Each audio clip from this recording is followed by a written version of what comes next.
नमस्कार, मैं प्रवीण अलावत हूं। आप 90 डिग्री देख रहे हैं।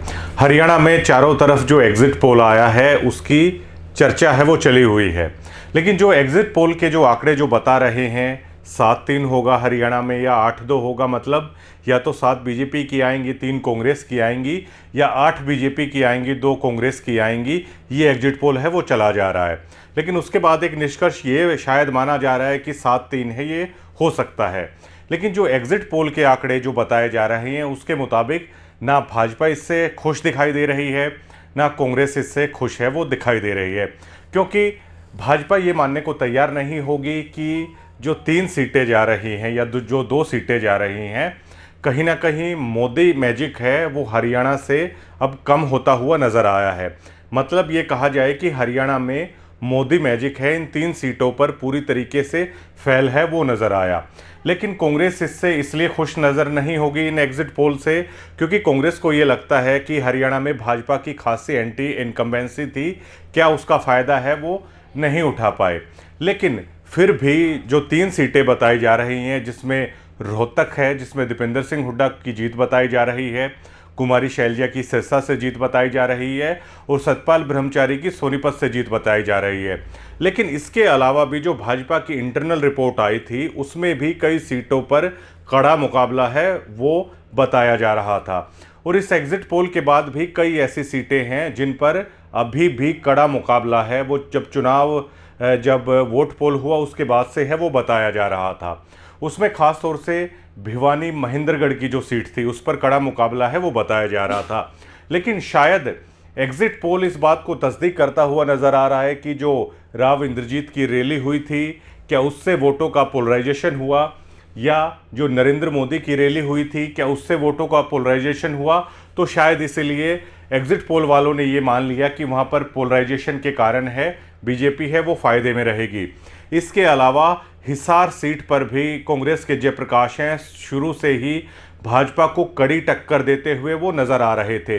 हिसार सीट पर भी कड़ा मुकाबला है, और इसके अलावा अगर जो इंडिया गठबंधन के तहत आम आदमी पार्टी को 1 सीट मिली थी कुरुक्षेत्र से, वहाँ भी कड़ा मुकाबला है वो बताया जा रहा था। लेकिन इसमें से अगर 3 सीटों से इतर भी अगर 2 सीटों की बात की जाए तो भिवानी महेंद्रगढ़ और कुरुक्षेत्र सीट कांग्रेस है वो निकाल सकती है।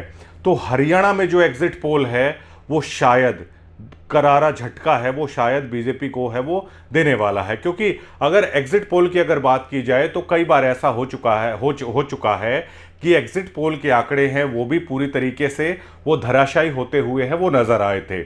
आपको याद होगा 2004 में जब यूपीए सरकार बनी थी उस वक्त ये कहा जा रहा था कि अटल सरकार है वो केंद्र में आएगी, लेकिन एग्जिट पोल के तमाम आंकड़े उस वक्त धराशायी हो गए थे।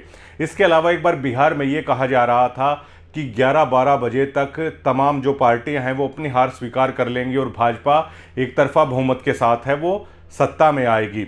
लेकिन एग्जिट पोल के आंकड़े 12 बजते बजते पूरी तरीके से धराशायी हैं वो हो गए थे। तो ये अभी बिल्कुल मान के ना चला जाए कि जो एग्जिट पोल के आंकड़े आए हैं 8-2 या 7-3 ही है, केवल वही रहने वाला है, क्योंकि भिवानी महेंद्रगढ़ और कुरुक्षेत्र सीट हैं वो अभी भी भाजपा के लिए फंसी हुई हैं वो बताई जा रही हैं। लेकिन अगर आप बीजेपी वालों से भी अगर आप अभी बात करेंगे तो एग्जिट पोल के बाद है वो खासी प्रतिक्रिया ना बीजेपी नेताओं की आ रही है ना कांग्रेस नेताओं की आ रही है, क्योंकि अगर आप अरविंद शर्मा से पूछेगा कि एग्जिट पोल में आपको हारा हुआ दिखाया गया है, तो अरविंद शर्मा इस बात को कतई भी स्वीकार नहीं करेंगे। ऐसे ही ना मोहनलाल बड़ोली हैं वो स्वीकार करेंगे, ना ही अशोक तंवर हैं वो स्वीकार करेंगे। कांग्रेस के नेताओं की भी कोई खासी प्रतिक्रिया है इस एग्जिट पोल के बाद है वो आती हुई दिखाई है वो नहीं दी है। कांग्रेस के लोगों से भी पूछेंगे तो वो कतई भी हिसार हुआ या भिवानी महेंद्रगढ़ सीट हुई, या आम आदमी पार्टी वालों से आप पूछेंगे तो कुरुक्षेत्र को लेकर वो जीत को लेकर हैं आश्वस्त नजर आते हैं। लेकिन शायद पोलराइजेशन के आधार पर ये एग्जिट पोल है शायद वो निकाला गया है, जिसमें कुरुक्षेत्र सीट से वो ये मान के चल रहे हैं कि अभय सिंह चौटाला अच्छा खासा नुकसान है वहाँ पे करेंगे। और एक और मानसिकता इस एग्जिट पोल के अंदर है वो दिखाई देती है कि जेजेपी पार्टी ने काफ़ी सारी वोटों का पोलराइजेशन है वो किया होगा, लेकिन ऐसा जब ग्राउंड पे हम खबरें करते थे तो ऐसा बिल्कुल भी है वो नज़र नहीं आता था। और ये देखिए जो ये कांटे की सीट बताई जा रही है। उसमें ऐसा मुकाबला नहीं है जो बीजेपी पिछली बार 3 लाख, 3.5 लाख, 4 लाख या उससे ऊपर वोटों से जीती थी।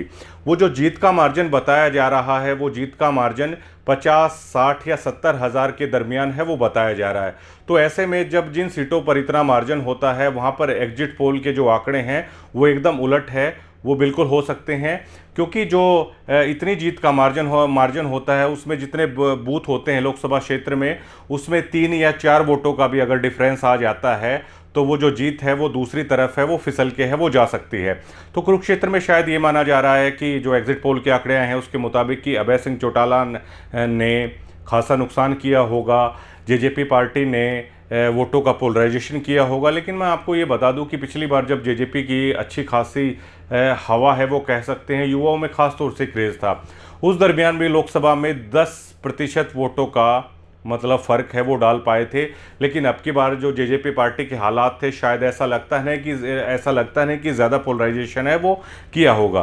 तो हरियाणा के संदर्भ में जो ये एग्जिट पोल है जो निकाला गया है, ये बिल्कुल सटीक है, इसे मानकर है वो नहीं देखा जा सकता। क्योंकि एक थिन मार्जिन है जो हार या जीत के बीच है, वो रहने वाला है। चाहे वो हिसार में हो, चाहे वो भिवानी महेंद्रगढ़ में हो, चाहे वो कुरुक्षेत्र में हो। तो रोहतक, सिरसा और सोनीपत के अलावा भिवानी महेंद्रगढ़ से कांग्रेस को अभी भी बेहद उम्मीदें हैं, हिसार से भी बेहद उम्मीदें हैं। और इसके अलावा जो गठबंधन के उम्मीदवार थे सुशील गुप्ता, क्योंकि जो एजेंसियां ग्राउंड पर जो सर्वे कर रही थी उनसे जब हमने डाटा लिया था तो आखिर तक उनकी रिपोर्ट यही थी कि सुशील गुप्ता काफ़ी सारी विधानसभा ऐसी हैं जिनमें वो नवीन जिंदल पर लीड करते हुए नज़र आ रहे हैं। और एग्जिट पोल के जो आंकड़े होते हैं, कुछ जो चैनल्स होते हैं या न्यूज़पेपर होते हैं, उनके जो जर्नलिस्ट होते हैं उससे वो डाटा इकट्ठा करते हैं, कुछ न्यूज़ एजेंसियां होती हैं वो उनसे डाटा इकट्ठा करते हैं। लेकिन कई बार ऐसा हो जाता है कि एग्जिट पोल है वो पूरी तरीके से धराशायी भी है वो होते हुए वो नज़र है वो आते हैं। शुक्रिया।